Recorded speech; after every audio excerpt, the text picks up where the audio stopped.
She ironed other people's clothes before the sun came up, sewed other people's curtains by candlelight, and slept in an unfinished house the city had already forgotten about. She had buried a son. She had buried 2 children who never drew a first breath. She had packed 1 bag and walked out of a marriage with nothing, and she had done it quietly, without asking anyone to witness it. They were 21 years old and splitting 1 meal between 3 of them at a waterfront market in Savannah, Georgia. They had been doing it for so long they had stopped noticing. They were not asking anyone for anything. They were not waiting for anyone to save them. 2 worlds. No reason on earth they should ever have met. 15 years later, the hospital called her husband. He said they had been separated for 16 years and he had no obligation in the matter. He said it angrily, firmly, and hung up.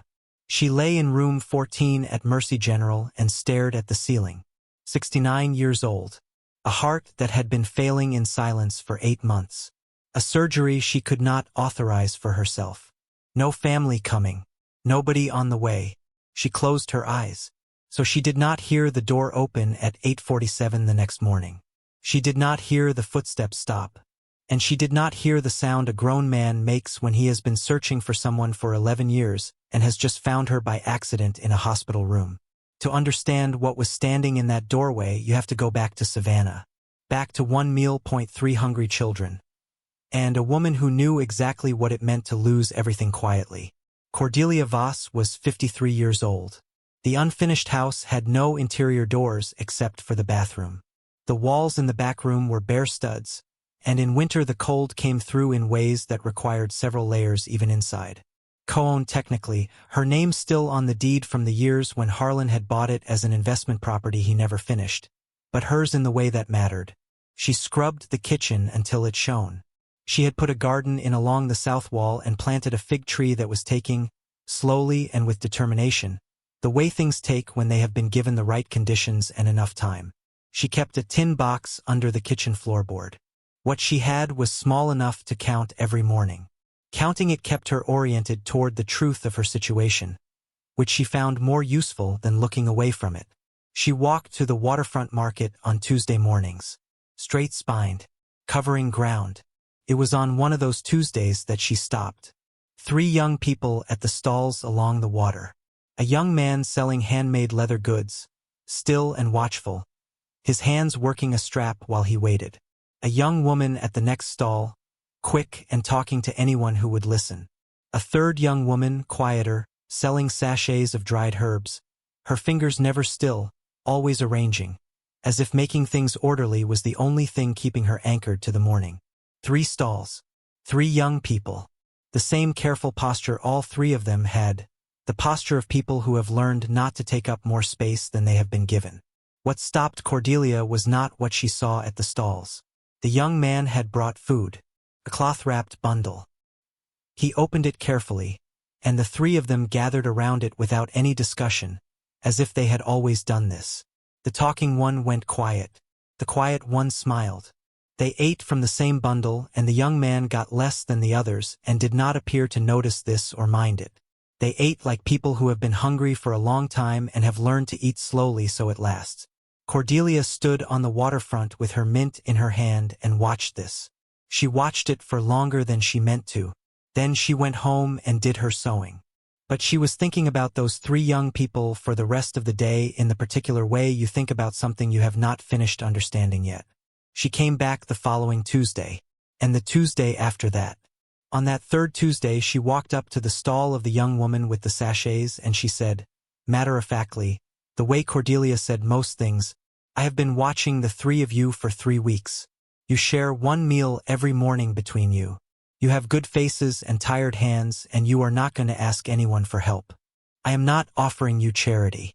I am asking you to come to dinner on Friday and let me cook you a proper meal and hear your story. You can say no, but I would like to hear it. The young woman looked at her for a long moment. Then she said, how do you know we won't say no? Cordelia said, I don't. But you are not the kind of people who turn down a real meal from someone who means it. I can tell that much from here. She said, Friday.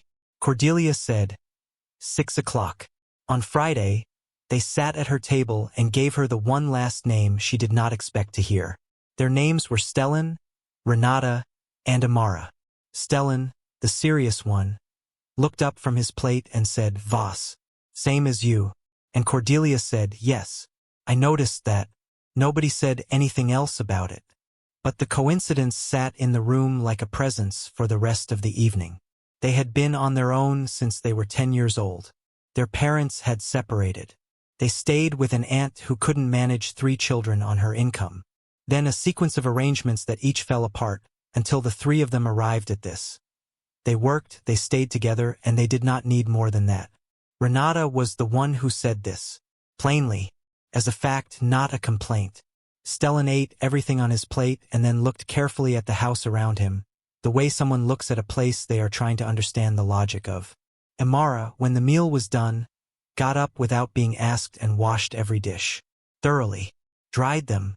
Put them back exactly where they had come from. She did not call attention to what she was doing. She just did it. Cordelia watched this from the table and felt the thing in her chest that was not quite hope. She asked if they would come back the following Friday. They came back. And the Friday after that. She paid full attention over those weeks. Stellan wanted to be a doctor. He said it quietly once and did not repeat it, the way people say the things they want most when they are not sure the world is safe enough to say them in. Renata argued about everything and was almost always right and knew it. Imara fixed things without being asked. A loose porch board one week, a window latch that hadn't caught properly the next. She never mentioned what she had done. She just did it and moved on. 3 people who had been eating one meal between them, each of them quietly enormous in ways the world had not yet been given the chance to find out. Cordelia had written to an office in Augusta about the government scholarship program months before she met the triplets. Full funding for university. Available to young people below the income threshold. She had gotten the application forms and put them in a folder on the kitchen counter and thought about who she knew that needed them. She knew 3 people now. She sat them down one evening and put the folder on the kitchen table. She said, "You can go to school. All 3 of you. There is money available for exactly your situation, and I have the forms and I have spoken to the man at the office, and if you fill these out properly, you can be in Augusta by September." Renata said, "We can't leave. We have the stalls." Cordelia said, "The stalls will be here when you come back. School is something else." Stellan said, "You've been planning this." Cordelia said, "I've been hoping you would let me do it. There is a difference." Imara said nothing. She was looking at the forms with the expression of someone calculating whether something is real before they allow themselves to want it. Cordelia said, "It's real. I checked it twice." A long silence. Then Renata said, "Why are you doing this?" Cordelia looked at the 3 of them around her kitchen table. She said, "I had a son named August. He died when he was 4 years old. I had 2 children after him who did not survive. I know what it is to put everything you have into a life and have it taken. I also know what it is to watch 3 people eat one meal between them and know that the only thing standing between them and something better is whether someone decides to care enough to say so." She paused. She said, "I am saying so." Nobody spoke for a while. Then Stellan looked at the forms, reached out and picked up a pen. They finished at 10:30. Cordelia made tea. Stellan said, "We'll come back." Cordelia said, "I know you will." He said, "I mean it." She looked at him, his serious eyes, his hands that were good at careful things, and she said, "I know that too." The night before they left for Augusta, she made the dinner she had been planning. 4 hours of cooking. Slow-braised chicken, rice with herbs from the garden, sweet potato pie that had been her mother's recipe, and before that her grandmother's. She set the table properly. All 4 places. The good cloth from the back of the closet. They ate for a long time. Renata told a story about a woman on Bay Street who had tried to return a handkerchief 3 weeks after buying it, and her telling of it made Stellan laugh. A rare and specific sound. Imara said almost nothing, but she was smiling for most of the meal. After the dishes were done, Imara washed them as she always did. Cordelia asked them to stay a moment. She went to the kitchen. She reached under the floorboard. She took out the tin box. She opened it on the table. 3 necklaces. Silver chains with a small pendant on each, the outline of a fig leaf, the the same design as the marker she had made for August's grave the year he died. She had made them herself in the first year of the unfinished house, because she needed to make something with her hands, and 3 had felt like the right number even when she had no 3 people in mind. She put 1 around each of their necks. She said 3 things. She said, "Go to school and do not come back until you have become what you are capable of becoming." She said, "If you are ever in trouble or in need, find a way to send word to Mrs. Adele Pruitt on the next street, because she has a phone and she will get a message to me." She said, "You have been fed at this table and that means you belong to it. The table will be here when you come back." None of them spoke for a moment. Then Renata put her hands over Cordelia's hands and held them. Imara went to the back of the house. Cordelia could hear the specific quality of silence that sometimes means someone is trying to hold something in. Stellan looked at the pendant. Then he looked at Cordelia. He said, "I won't take this off." She said, "Good." What came next happened in pieces, the way losses often do. Not all at once, but in a chain, each one locking to the last. For 2 years, the contact came faithfully on the first Sunday of every month. Mrs. Adele Pruitt would knock on Cordelia's door on Sunday afternoon. They called. All 3. "Here is the news." Stellan, top of his pre-med cohort. Renata had argued with a professor, and the professor had told her she was right. Imara absorbed in chemical processes nobody else fully understood. Cordelia listened and went home and put money in envelopes and sent them to the school, and signed. For the Voss siblings, unrestricted. She did not want gratitude. She wanted them to eat. She counted what was left in the tin box afterward and kept going. Then, in the spring of the second year, Mrs. Adele Pruitt had a stroke. She survived. But she was in her daughter's home in Charleston for 3 months, and her daughter answered the phone on the first Sunday in April and said, "There is no one here by that name. Please do not call this number again." Then the calls stopped. By the time Cordelia understood that the silence was permanent, 6 weeks had passed. She wrote to the school. The letter came back. Students no longer enrolled at this address. They had graduated. They had done exactly what she had asked, and she did not know where they were. She folded the letter, put it in the tin box, went back to work. Then the house. The neighborhood was changing. Harlan had never been a man who let an asset sit idle when money was available. The notice arrived on a Tuesday. Property sold. Authorized by the co-owner. Vacate within 60 days. She packed in the methodical way she did everything. Kept what she could carry. Took the tin box. Much lighter now than when she arrived. She left the garden. The fig tree was large now. Too large to move, spreading its arms over the south wall. She put her hand on the bark on the last morning and did not say anything. Some things did not require words. She took the bus to Columbia, South Carolina. Found a room. Found work. Sent 2 more letters to the Augusta school over the following years. Both came back. Both went into the tin box. She did not stop thinking about them. Not one day. She held the belief that they were somewhere becoming what she had believed they would become. Carefully. With both hands. Not squeezing.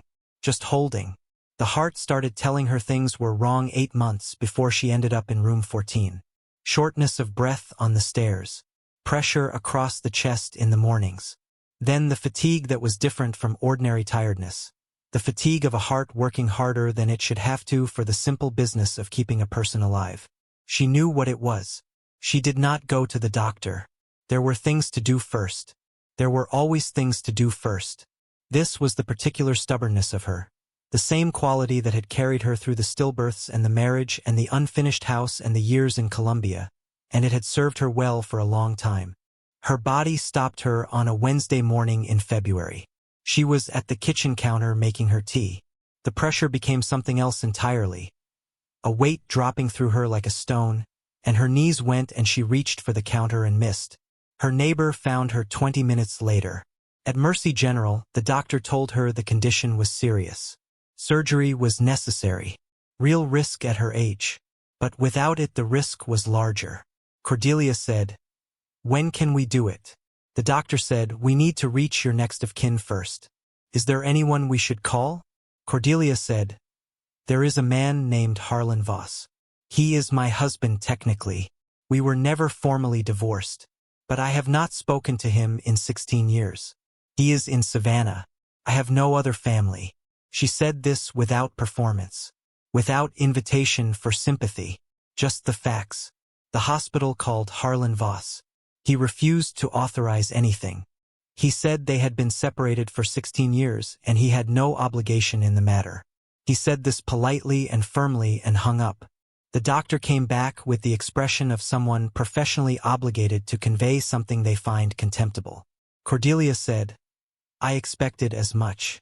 What happens now? The doctor said they would work through the hospital's legal process for unaccompanied patients. Several days delay. She was sorry. Cordelia said, don't be.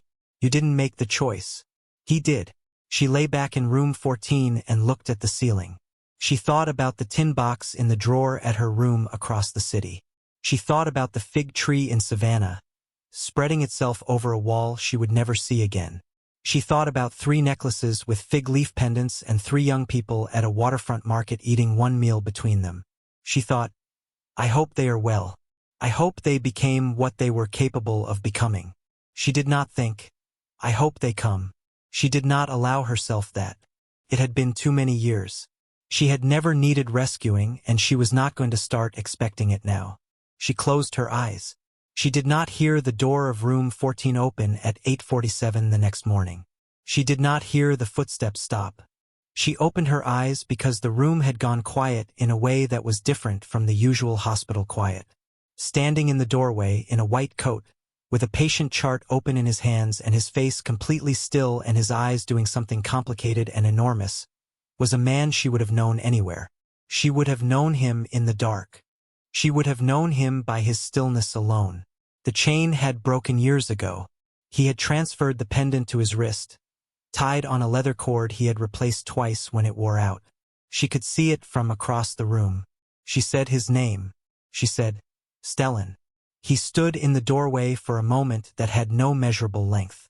Then he put the chart down on the chair by the door and he crossed the room and he sat in the chair beside her bed. Not at professional distance. In the chair. Close enough that, when he reached for her hand, she did not have to reach back. She felt his hand close over hers, broad and sure, with calluses along the palm from the years before medical school. And she felt the leather cord on his wrist and the small disc of the pendant. She could not speak for a moment. He said, I looked for you. I want you to know that first. After we graduated, all 3 of us came back to Savannah. We went to the house. It was gone. We asked the neighbors. Nobody knew where you had gone. He stopped. He said, I looked for 11 years. I need you to know that. Cordelia was looking at his face. The face she had memorized at a dinner table in an unfinished house. The serious eyes. The stillness she had always understood as depth rather than distance. She said, I knew you would look. He said, we thought we had lost you. She said, I thought I had lost you too. But I never stopped believing you had become what you were capable of becoming. He said, you were right. She said, I know. I can see it from here. Neither of them spoke for a moment. Then he said, your chart says you need surgery. Your heart. It's been labored for at least 8 months by the markers. She said, I know. I kept putting it off. He said, Cordelia, you can't keep putting things off. She said, it appears not. He said, I'm going to schedule the surgery. I'm going to be there for it. But first I need to make one phone call. She looked at him. He said, Renata and Imara need to know you're here. He went to the doorway. He made the call in the hallway. She could hear him. Not the words but the cadence. The way his voice changed when he said her name. Mama Cordelia. They had started calling her that somewhere in the 2nd year of Friday dinners. She had never corrected it. She heard him say it in the hallway, and she looked at the ceiling of room 14 and held herself still. He came back in. He told her about Renata, about Callum, about Imara, a doctor, an attorney, a chemical engineer. 3 people who had been eating one meal between them at a waterfront market, each now a force in the world. He told her what they had built, quietly, and what they had become. Then he said, the billing office has been contacted. The bill for this surgery and every day in this hospital is being paid. All of it. Don't think about that. That is not your problem. She said, Stellan, you don't have to. He said, I know I don't have to. That's not what this is. He looked at her with those steady eyes that had been steady since he was 21 years old, eating half a meal at a waterfront market and not complaining about it. He said, You fed our future when it was still hungry. You sent us to school with 3 necklaces and told us the table would be here when we came back. We came back. We are here. And this is what being here means. She could not speak for a moment. He picked up her chart. He said, Now, let me tell you about the procedure. The next morning, the room would not be quiet for long. They arrived the following morning. Renata walked in still wearing her travel clothes, a dark suit crumpled from the overnight journey, her hair undone from what had started as a formal arrangement. Behind her came Imara in jeans and a gray sweater, her expression the same focused, settled look she had always had when doing something that mattered. And behind Imara, a man Cordelia did not know, tall and careful, with the look of someone who pays close attention and chooses his words. Renata crossed the room and took both of Cordelia's hands in both of hers. Then she said, We've been looking for you for 11 years. I need you to know that. I know Stellan already told you, but I need to say it myself because I have been waiting to say it for 11 years and I am going to say it. Cordelia said, I know. Renata said, Do you know how many attorneys' offices have records requests on file for Cordelia Voss in the states of Georgia and South Carolina? Because it's a non-zero number. Cordelia said, I didn't know that. Renata said, Now you do. The man came forward. Callum Drew, Renata's husband. He said, I've heard a great deal about you, Mrs. Voss. He said it with the warmth of someone who has heard things that have moved them. Imara went to the window and opened it 2 inches. Finding something small and useful to do with her hands, the way she always had. She turned when Cordelia said her name. She came to the bed. She took Cordelia's hand and said nothing for a moment. Then she said, You left the fig tree. Cordelia said, It was too big to move. Imara said, I know. I went back and looked for it. It's still there. Then she said, Right now you have surgery this afternoon. I need you to focus on the part where we came back. Cordelia looked at the 4 of them in the room. Renata holding her hands. Imara beside her. Stellan in the corner, watching, letting his sisters have their moment. Callum in the doorway with careful eyes. She said, I want to say something before they take me in. She said, I want you to know that I never did what I did because I expected to be here. I fed you because you needed feeding. I sent you to school because you were capable of school. I gave you the necklaces because 3 felt like the right number. She looked at them. She said, I also want you to know that every Tuesday morning for the rest of my life I will think about the way you 3 ate that meal together at the waterfront. The way Stellan got the smallest portion and didn't mind. The way Renata went quiet when the food came out. The way Imara smiled. I thought about it all the years I was in Colombia and I still think about it. She said, I never stopped thinking about you. Not one day. Nobody spoke for a moment. Then Renata sat on the edge of the bed and put her head on Cordelia's shoulder, the way she had never done even in the years of Friday dinners, and Cordelia put her arm around her and held on. Imara took a breath and looked out the window. Stellan looked at the floor. Callum quietly went out to the hallway and stood there with his back to the door. The action of a man who understands that some moments belong to specific people and the most useful thing you can do is protect the perimeter of them. They were in the waiting room for 4 hours and 20 minutes. Stellan sat in the same chair for all of it. He held the leather cord at his wrist. He was still. Renata talked in measured intervals, careful portions that kept the silence from becoming unbearable. She talked about the dinners, about the necklaces, about the first Tuesday a woman she had never met walked up to her stall and said, I have been watching the 3 of you for 3 weeks. She laughed at this. The kind of laugh that is very close to something else. Imara sat beside Stellan. At one point she reached over and put her hand over his without looking at him. She left it there for a long time. Callum made calls from the hallway. He came back each time with the precise expression of someone who has accomplished something and is not going to say what until the time is right. The surgeon came out at 2:17. The surgery was complete. The repair was successful. Her heart was strong underneath the damage. The recovery would take months. With proper care and the right support, she had a reasonable expectation of years ahead. Stellan said, "Define reasonable." The surgeon looked at him with the professional respect of one doctor recognizing another asking a doctor's question. He said, "Good years. More than a few." Renata made a sound that was not quite a word. Imara stood up and went to the window at the end of the hallway and stood with her back to them for a moment. Her shoulders moved once. Stellan sat back and looked at the ceiling. He said quietly to no one in particular, "This is good news." She was awake and lucid the following morning. It was Renata who told her about the anonymous money, about arriving at Augusta and discovering in the third year that an anonymous donor had been contributing to their school accounts since enrollment. Always the same amount. Always on the first of the month. Always with a note that said for the Voss siblings, unrestricted. Cordelia said, "I didn't want you to feel obligated." Renata said, "I know. That's why it worked." She said, "Imara figured it out first." She said, "Mama, Cordelia is still sending money." I said, "We don't know that." She said, "Yes, we do." She worked out the amount, the schedule, the wording. Then she said, "Somebody who doesn't want credit is doing something good because they can't do otherwise. That's who she is." Cordelia looked at Imara. Imara said, "I was right." Cordelia said, "You were right." Then Callum sat forward. Harlan Voss had sold the co-owned property in Savannah by presenting himself as the sole owner. The deed had her name on it. The sale had required her signature, which she had not provided. What had been presented instead bore a signature she had never given.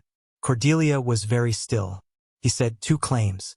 Fraudulent property sale and spousal abandonment. Harlan refused your medical bills as your legal husband, an obligation he had no right to refuse. Both actionable. I have been building this case for 14 months.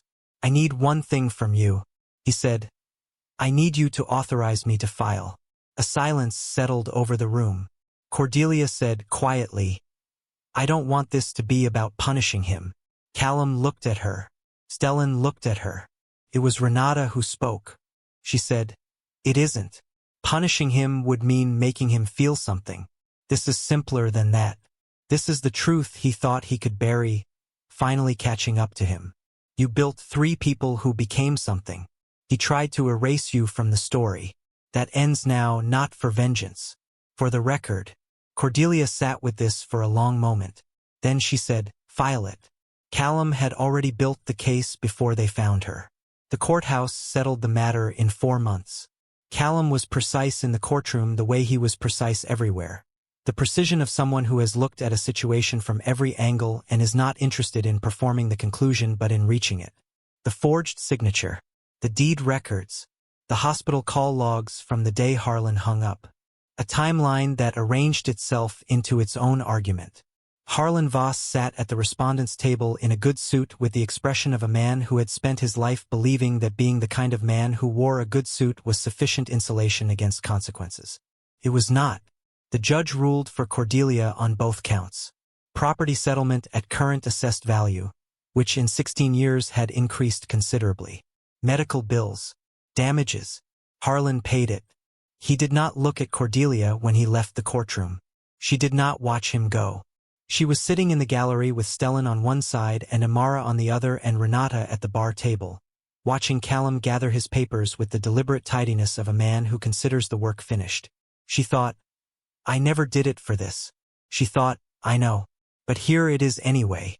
What broke them became the rule that protects the next children. They found the house on the Savannah waterfront in April. A street above the market, with a view of the water from the back porch and a garden space along the south wall. Dark soil, properly tended in its past, ready to respond again. The porch had a swing. The house was purchased in Cordelia's name. When Stellan told her, she was sitting on the back porch of the room she had rented in Columbia for 16 years.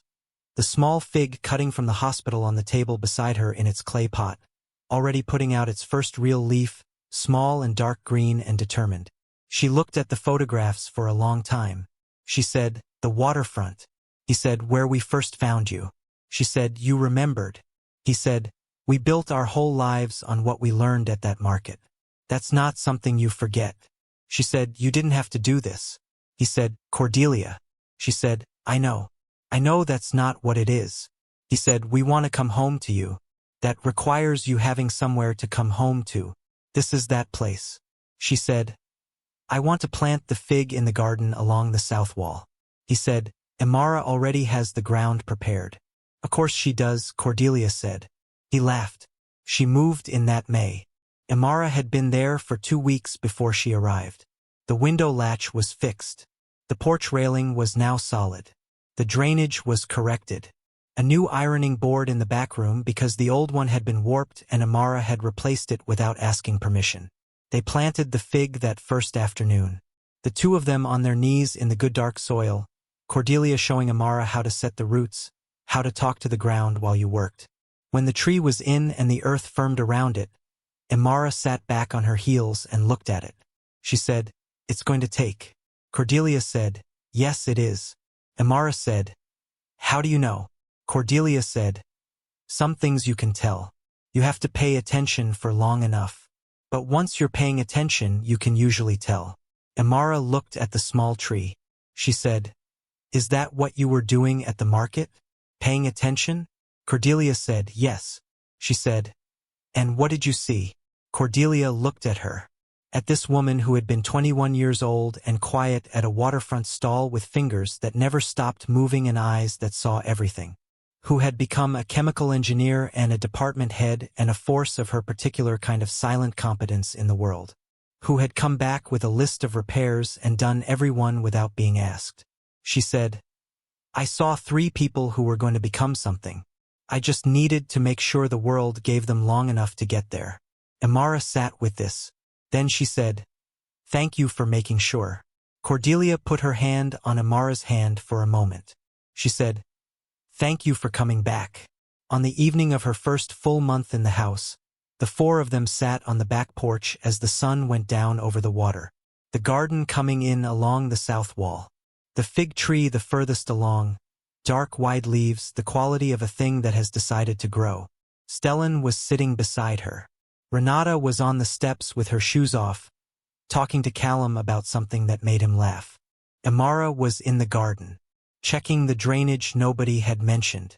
Doing it because there was something to be checked and she would check it without being asked and without calling attention to it. Cordelia watched her. She said to Stellan quietly, she is still doing it. He said, she'll always do it. It's who she is. Cordelia said, I know. That's what I mean. She looked at the water, at the garden, at the fig tree with its dark, determined leaves. She thought about August, her boy, for years old, gone now for more years than she had had him. She thought about the tin box and how light it had gotten and how she had never once regretted what went out of it. She thought about 3 young people at a waterfront market, eating one meal between them, on a Tuesday morning when she happened to stop. She thought, I did not know it would lead here. She thought, I did not do it because I thought it would lead here. She thought, it led here anyway. On the land where the unfinished house had once stood on the outskirts of Savannah, there was now a building named the Cordelia Voss Home for Children, built to take in children without family placement, built specifically to keep siblings together, never to be separated, never to be split between strangers who could not hold what they were to each other. That had been the first clause in the founding charter. The 3 of them had been very clear about it. What broke them became the rule that protects the next children. Stellan put his hand over hers on the armrest of the porch chair. He did not say anything. She did not say anything. The water caught the last of the light and held it for a moment the way water holds light, briefly and completely, and then let it go. There is a question I want to leave you with. Not about the lawsuit. Not about the house. When Cordelia stood at that waterfront market on a Tuesday morning and walked over to 3 strangers who had never asked her for anything and said, come to dinner on Friday, she had nothing to give but a meal and a table and her full attention. Who fed your future when it was still hungry? Someone in your life sat across from you at the right moment and paid full attention and did not look away. Maybe they gave you a meal. Maybe they gave you a belief in yourself that you did not yet have. Maybe they gave you a table when you had nowhere else to sit, and they never asked for anything in return. Write their name in the comments. Even if they are gone. Even if you have never thanked them. Write it here so that for this one moment their name is said out loud in a place where someone will read it. Because that is what they deserve. And if the story moved something in you, share it with someone who needs to hear it today. See you in the next story.